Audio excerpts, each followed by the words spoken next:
Always thank the Lord of growing old. Dahil ang pagtanda din po ay isang sinyales, isang palatandaan na ikaw ay nagtagumpay sa mga iba't ibang problema at pagsubok ng buhay. Kung hindi mo nakayanan ang iyong mga problema, edi sana wala ka na ngayon.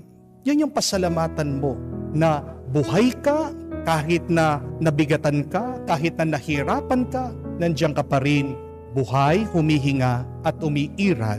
Salamat sa tulong at grasya ng Diyos. Every day, as you wake up, always thank the Lord for the gift of life, no matter how hard and difficult it is.